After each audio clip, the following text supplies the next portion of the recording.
All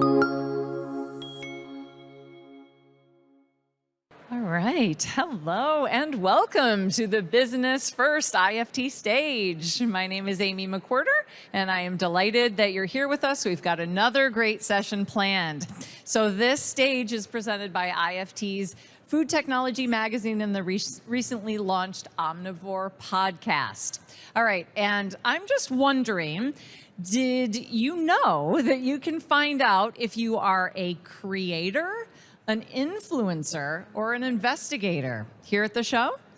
Yeah, did you know that? Well, you can just head right next door to IFT Member Central and find out. And then it basically tailors a suggested journey throughout the show that you could use. So kind of a cool feature if you want to stop by that. And we've got handouts available over there as well at the registration desk. And just so you know, this afternoon's session starts with science and ends with a cocktail party. So be sure to stick around, that's right, and enjoy a drink on Sweegen. Yep, very good. Well deserved to everyone. Okay, so here to discuss the role that moods play in consumers' food and beverage choices are Natasha D'Souza, PhD, Vice President of Taste and Consumer Experience at Sweegen, and Sally Aaron, Vice President of Marketing at Sweegen. And their session is Understanding the Consumer Moodscape, How to Leverage Empathy to Drive Disruptive Food and Beverage Innovations. And if you do have questions, hold them until that cocktail party at the Sweegen booth. Right? All right, come on up, Natasha and Sally, and take it away. Yay! No. Should we do that? I know. Okay, that's our clicker. Okay. Awesome. How's everyone doing? Good? I realize we're between you and the happy hour, or going home, whichever you're choosing. We won't hold it against you, but we're hoping you're headed to the happy hour with us. Anyway, I'm Natasha, and I'm Sally. And we're excited to share with you some insights today. So, Sally and I get the honor of being heads of consumer insights and heads of marketing. And throughout the course of this presentation, we're really going to take you on a journey that we ourselves went through in terms of how to shape innovation. In fact, the partnership between these two companies is what we're going to show you today, and how we brought that research to life and how these insights helped us get closer to consumers. So how are you feeling today? All good? Had a good conference? Good. So throughout the course of today, as I said, we're going to give you ways and share with you some ideas of getting closer to the consumer. And when we say getting closer, really getting closer at a deeper level. Yes, we're going to show you how to connect to them at an emotional level. Yes, I said the word emotions. I am going to, we're going to talk about emotions. I know that might be uncomfortable to some of you, but let's get real. Emotions are real. We all go through them. We're also going to challenge some stereotypic associations. And hopefully, we'll bring that together and show you why those emotions matter. When I talk about emotions, I talk about emotions as in feelings. But also, we're going to use the word mood as in how those feelings manifest themselves. So we're going to take you through that journey that we ourselves went through. Right, Sally? Yep, it's been a journey together. And hopefully help you spark your innovation and give you some case studies. So who remembers this ad? This was 2013, 2015. Do you remember going to the grocery store, searching for your name on the bottle? Did you find it? Were you disappointed if your bottle was not on shelf? I remember how successful this was for Coca-Cola. If there's Coca-Cola attendees, kudos to whoever came out with this very, very successful Share a Coke campaign. What about this one? I won't hold it against you if you don't remember this one, because this was done by Nike in South Africa. At a fundamental level, it's really customizing a shoe. But what it does, it's self-expression of oneself through your shoe. I mean, if you look at that shoe that created, it's so vibrant. It's really a person letting people know who they are, right? What about this one? Anyone remember this? Do you remember this? As a mother and a daughter of a girl, this one hits close to me. I give always kudos for doing the Like a Girl campaign. Again, for me, this one is all about female empowerment, women empowerment, and just because you have a period shouldn't stop you from excelling well in life or in anything you choose, including sport, right? So what's the common thread between these three campaigns? We showed you the Share a Coke, the Always, the Nike. Anyone take a guess? You can do it. So emotional marketing, Yeah. right? It's connecting to their consumer at a very emotional level. It's instilling or evoking an emotion that really makes them feel part of this brand, that the brand understands them, that the product understands them, that they can express themselves through the product. And emotions are important, right? So why are we talking? We're at the IFT first food stage. Why are we, as food scientists or in the food industry, talking about emotions? Well, when you take a look at the food industry today, and for several of you food manufacturers out there, the choices you have to make as you think about innovating and bringing to the world these new items, you have to balance this macro trends on one side, along with what's the top 10 flavor, what's the top 10 ingredient of choice. So I'm sure, like us, you get overwhelmed with lists and lists of global top 10 flavors, local movement flavors, flavors for this, ingredients for that. But then there's also this macro trend that I talk about. Look at that big hunk of a rock. It's up to us as food industry professionals to really decipher that. Does the consumer want convenience? Does the packaging need to be right? Does it need to be sustainable? You know, what about health and wellness? What about cognitive function? What about ingredients for mental health or sugar reduction? And then there's also the emotions that your product has to invoke through whatever, it's a flavor or branding or whatever. So it's this constant balance that innovators and strategists and food scientists, R&D developers have to almost maintain as they're coming up with innovations today, right? And I think it was this overwhelming set of data that really put us on this journey, right? Like the frustration of, like, look at all this data, look at all these lists. Like, how do you make sense of it? Because every consumer is individual, right? Exactly. So we started looking into this emotion angle because we thought there was something there. And we said, okay, so what has the food industry done about emotions, right, about moods? And when we started digging into this a little bit closer, we find that as of today, mostly it was food as mood medicine. It was a way to improve one's mood, right? It was a cure for something. So these products completely are examples of that, right? It's less about the impact. So we decided to flip that question and say, what impact does the mood the consumer is in have on the food and beverage choices that they make, right? It's instead of trying to say what food would they, or to improve, what food would they pick to improve their mood? It's like, let's be real, they're in a mood, what choice would they make when they're in the mood? So, well, as we always do, we have this question, but we want to confirm if that question is even worth digging deeper into. So who do we go to?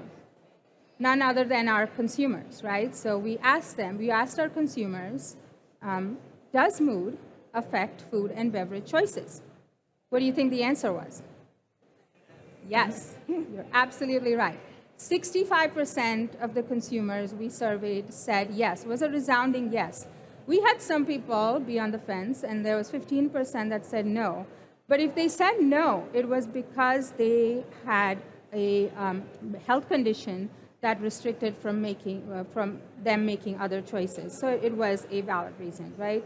But yes, absolutely. So we started to think about this as we were doing other pieces of research. And I remember Sally and I talking about, we almost redesigned so many of our surveys once we found this kind of leading question. And we said, okay, let's think about every survey that we do. And we had quite some concurrent pieces of research going on in the low and no alcohol category, all the way to understanding what relax and refresh was, and even a very creative experience that we did. And we because we saw this pattern, we wanted to collect more data about it. And the insight here is that mood, whether forced by context, so if it's imposed by the atmosphere we created, or if we were asking the person themselves to put themselves in a situation, did have an impact. So it does have an impact, and we're going to take you through some examples of that. So I also talked about emotions and moods and feelings, remember? So I'm sure you know this. If you even Google emotions, usually it's about the 6 or the 8 basic emotions. They're happy, disgust, fear, sad, surprise, anger. But is that all? Like, what about frustration? What about stress? Enthusiasm? Do you feel any of these? Are they not real? What about being relaxed or refreshed or hope or tired or anxious? I just want to put it out there that all of those feelings and emotions are also real. It's not just about the 6. So acknowledging that not all emotions are alike. There are many ways in which you express your emotions. And how do we think about that consumer in having that emotion, that mood, and what choice would we give them to make? So for example, I mentioned this earlier, we were doing a survey on understanding relax and refresh. And what we found that relaxation actually meant different things to different people. And I don't know if you can read this up here, but we found that there's actually people, whether they fall in that younger cohort to the older cohort, they relax differently. Some just think of it as having fun. Some just want to unwind. Some want to have a social interaction as a way of relaxing, and they need something to help them ease into that. And the others, they just want to kind of improve their mood. So all of those are very real ways of just relaxing to a consumer. And in fact, for the younger cohort, so male in the younger cohort, help ease social interaction was about the same as relaxing and unwinding. So those were 2 different ways in younger males that they found as ways of relaxing. For women in the younger cohort, having fun was a way of relaxing. Anyone can relate to that? Yes? But if you were in the older cohort, we find that men and women age 55 and above, for them it was all about relaxing and unwinding as relaxing. Right? And so this is, again, confirmation that we do really want to get down just another layer deeper into understanding what does consumer, what does the need state, what moods do they really want for, and how do we best serve them.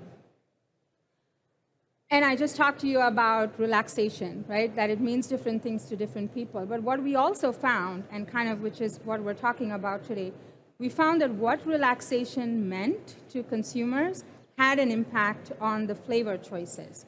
So what we learned that if you are going for relax, unwind, and having fun, you are more apt to pick tropical flavors, such as mango, pineapple, whereas if you were looking for helping to ease into your social interaction as a way of relaxing, you are more keen to pick an alcohol flavor. And what else did we learn, Sally? Well, and then you start to think about things beyond flavors, right? So whenever Natasha and I are coming up with surveys that we want to do, we start to look at the flavors, and then we start to think about all the other things that are impacting the decision and how do we get empathy for that consumer, right? And then you start to ask the questions about health orientation and health and wellness, and what are the situations that the consumer is in when they're going to choose a healthier beverage or a healthier food product. And then that gets into all these other layers that you get into when you're developing your product. So for example, is that going to start, if you take out sugar, is that going to start to impact mouthfeel? How do you optimize that sweetness? And so we just started to get really inspired, like, okay, if we're talking to the consumer and we're going to help them ease their social interaction, well, what does that mean? Does that mean that they're going to want something that's healthy, or do they even care? And so we decided we wanted to start to test this, right? We'd started to do a lot of paper research. We had, been thinking, just doing these surveys online. And so we started to think, well, what if we actually brought people together and started to inspire them and get them to get customers, in fact, to put themselves in the mindset of their consumers, and can we put them in situations where they can pretend or be in that situation and then understand what are the choices that they're making, and can we do that in an experience where we can all share and talk about it? And so what we're going to show you right now is that earlier this spring, we partnered with a company called Food Matters Live. Wave your hand, Brini. They're in the audience. And we told them, look, we want to bring our customers together, and we want them to have a chance to talk to each other. So we built a room within a room at an event. We had a very intimate customer setting. We had them put themselves in the shoes of their consumers. We gave them situations where we then asked them to make food and beverage choices. So we're going to give you a little video right here to show you what exactly we did, and then we'll talk about some of our learnings. Different real-life situations through immersive experiences. This is our third session of the day. Right now, I want you to just imagine.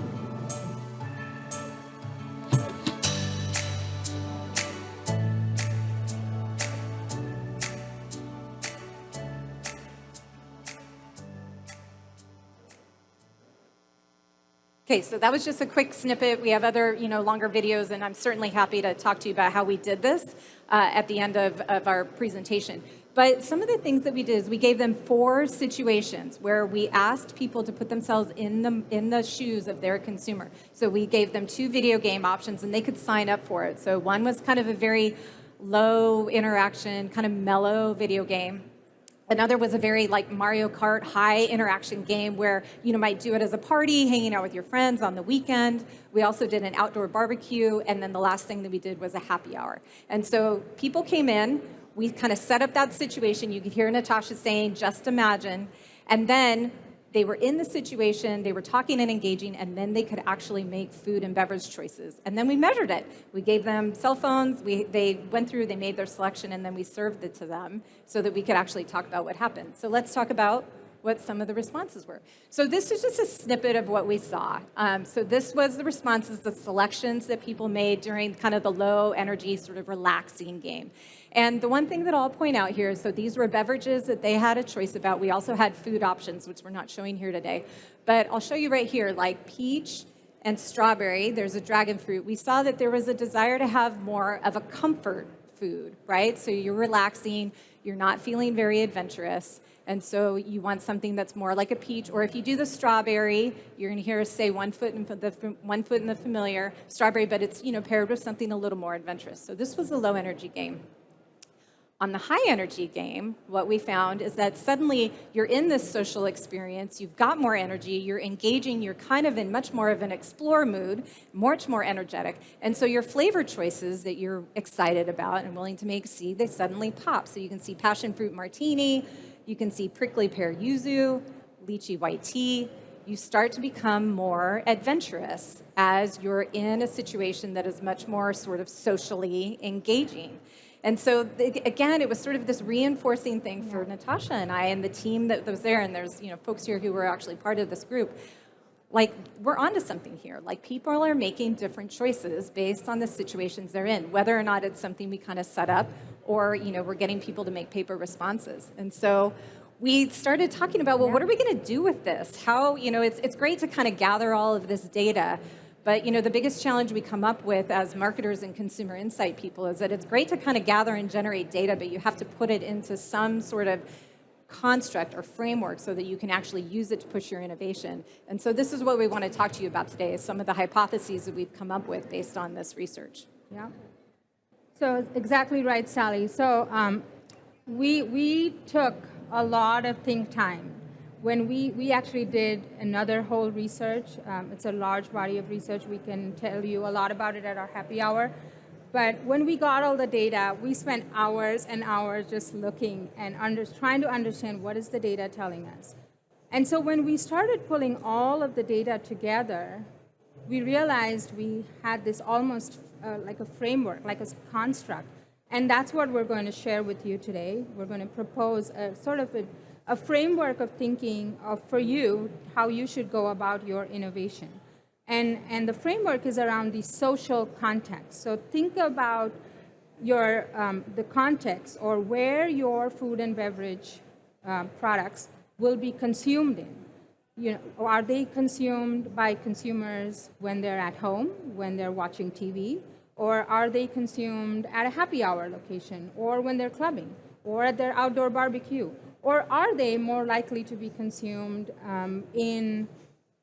on their vacation or road trips, right? And then how does those flavor choices impact them? So we'll go through this step by step with you. So we have this spectrum of social context, right? So we're going to start with the low and individual, all the way to medium high, and then exploratory, right? And those are examples on the screen just to kind of help you guide where that social interaction might be for your product. So when we say low individual, we're talking about solitary, people just wanting to be by themselves, people wanting to chill out, whether it's watching TV, by themselves. Medium high, they are with a familiar group of people in a familiar setting, whether that's happy hour or at their barbecue. And then exploratory is everything is unknown. They are with their friends or on another group on a vacation in an unfamiliar setting. All guards down, they give them permission to indulge. So let's keep that at the back of our mind as we think about the next few slides. So we started looking at the data that way, and then it made sense, right? When we said, okay, what emotions are evoked when people are in those individual or low social interactions? We found tired, bored, and sleepy. And I know these are not glamorous. I know it's not happy on the screen. But it's real, because if you are just by yourself watching a TV, maybe you're bored. If it's snowing outside and you can't go in out, maybe you're just tired and bored.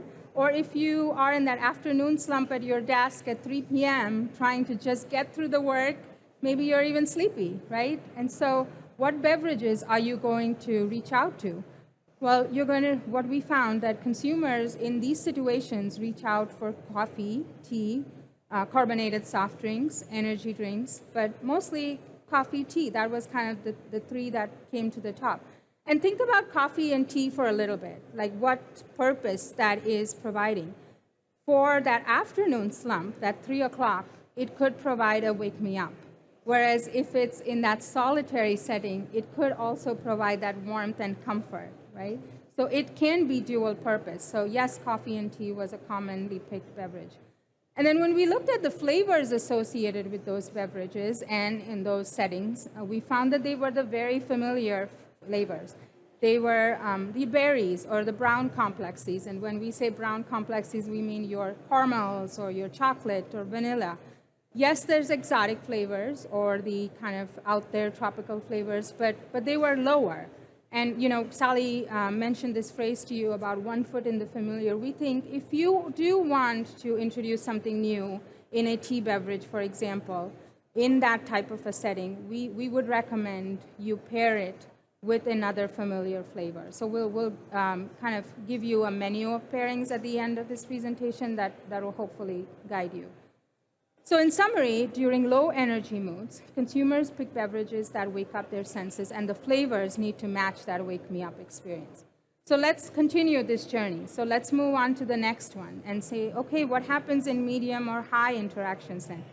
Okay, so now we see positive emotions. We see the happy, and we see relaxed and excited, right? And then the beverages start becoming, you see this flip.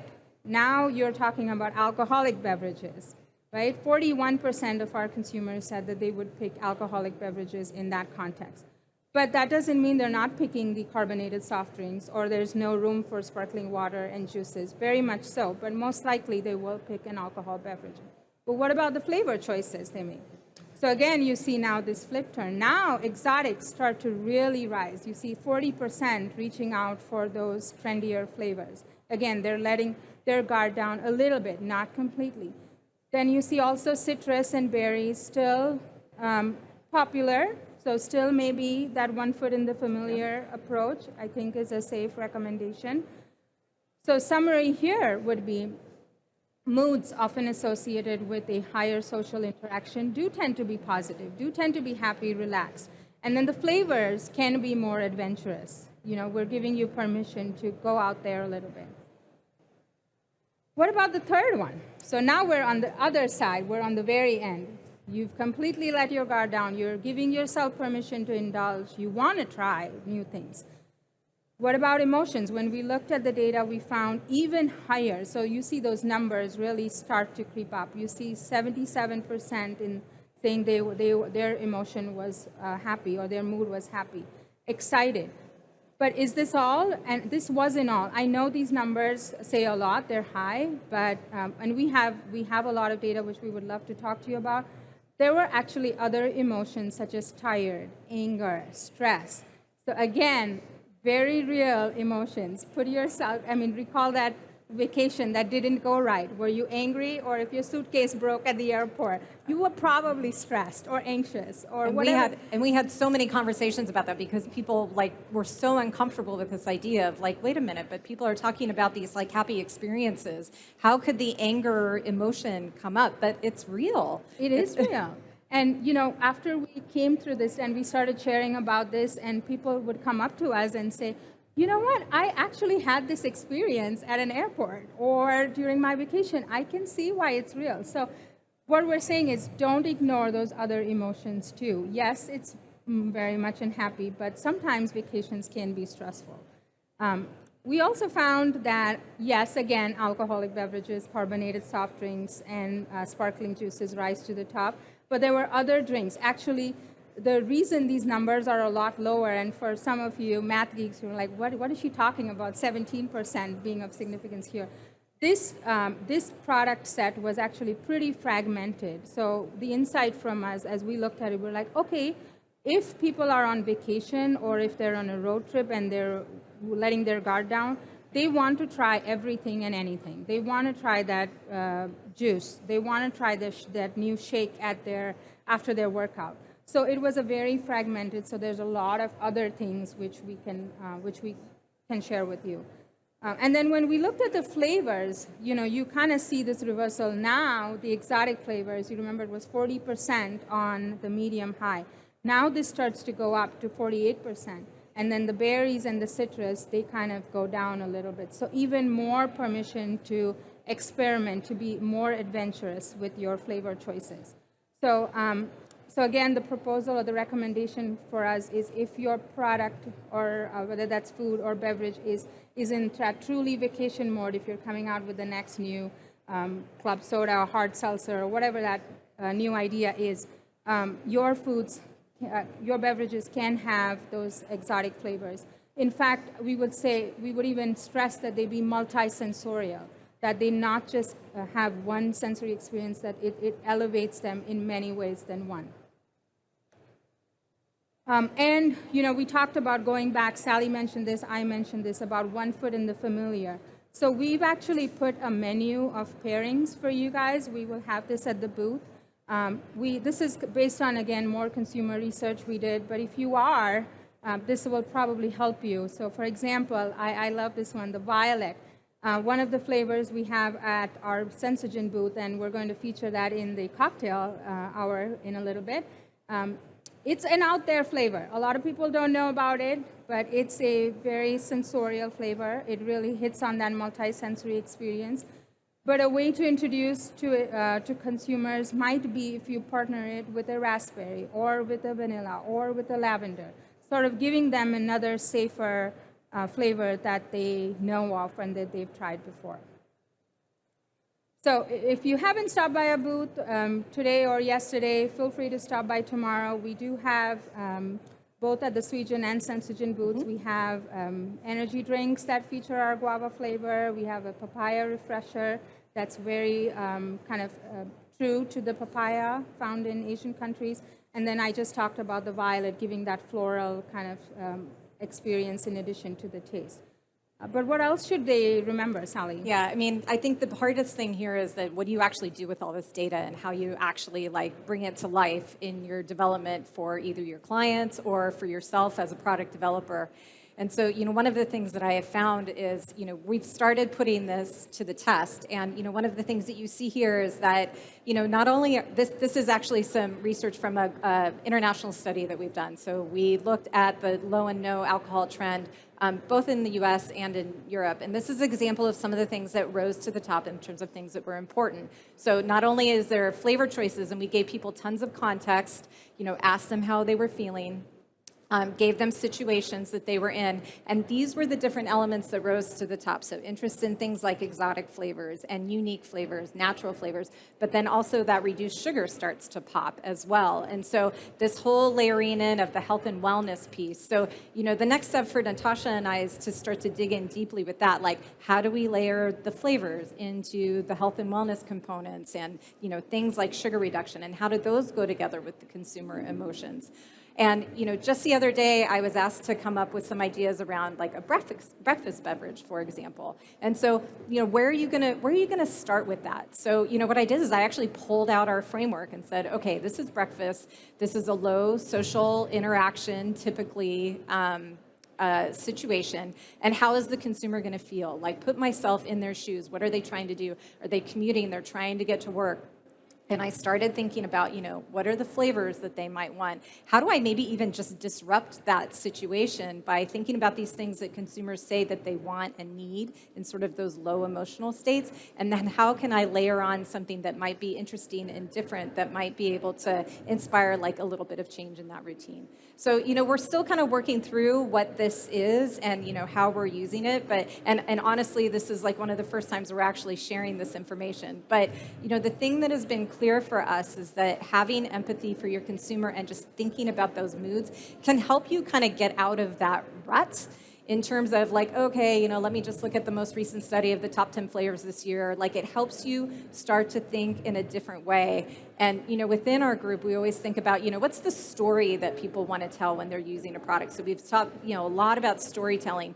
And now we're starting to think a lot about the consumer empathy as a way to just inspire different ways of thinking about product development. So, last slide. So you have an opportunity to taste the trends, taste the research. We are going to have a happy hour starting right about now at the Sweegen booth S1619.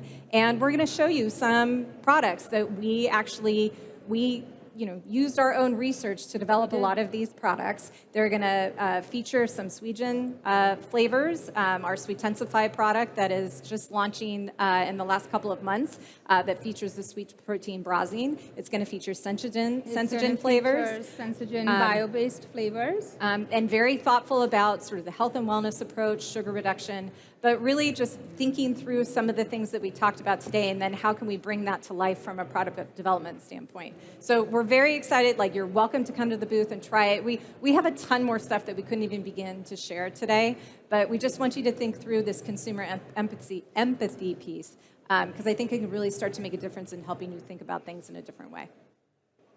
That's it. And I don't even know if we have time for questions. Come see us at the booth or here after. At the booth. Thank you for coming.